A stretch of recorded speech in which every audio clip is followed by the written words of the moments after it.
Now the next foundation of mindfulness is mindfulness of thoughts. And as the verses in Buddhist psychology begin, mind is the forerunner of things. Out of mind are created all the life. I mean, if you drive over the Golden Gate Bridge and see the city of San Francisco, every building you see and all the streets, they were thoughts in somebody's mind. So is the Golden Gate Bridge. All the human-made things, anyway, start as thoughts. And then you sit quietly, you start to pay attention to your own breath, and you notice what's called the river of thoughts. The mind secretes thoughts the way the salivary gland secretes saliva. It just does, right? And it's not good or bad, it's just what it does. That inner dialogue. And the wild thing is that if the person next to you had a little speaker on the side of their head and you could hear their thoughts, the ideas and plans and judgments and reruns and things, you'd start to move away from them because they'd be really like, oh my God, they're wacky in there. But of course, we all have those kind of thoughts. And they're often reruns.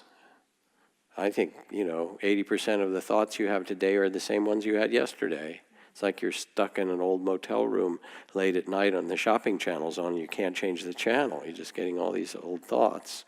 And they're often one-sided or not true. Story for you. When my daughter Cindy was in first grade, we took a trip to California to visit family. While we were there, she lost a tooth. She ran into the kitchen to show me and asked if the tooth fairy could fly that far, all the way from the East Coast.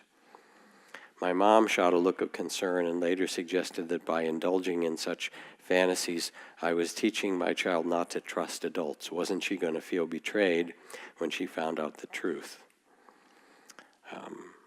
So the next time Cindy lost a tooth at home, she chattered with excitement as I put her to bed. She was now 7.5. And she said, how does the tooth fairy get in? Through the window, I explained.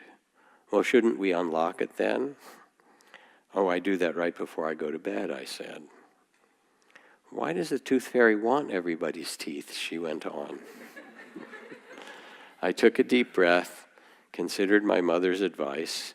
Cindy would soon figure out the truth anyway, so I told my inquisitive 7.5-year-old that in fact I was the tooth fairy. She cried hard. I apologized and explained she was getting to an age at which it was more important for me to be honest with her than to play imaginary games. We cuddled for a while and she stopped crying. She had one last question. What do you wear? This is how the mind works, It just believes its stories.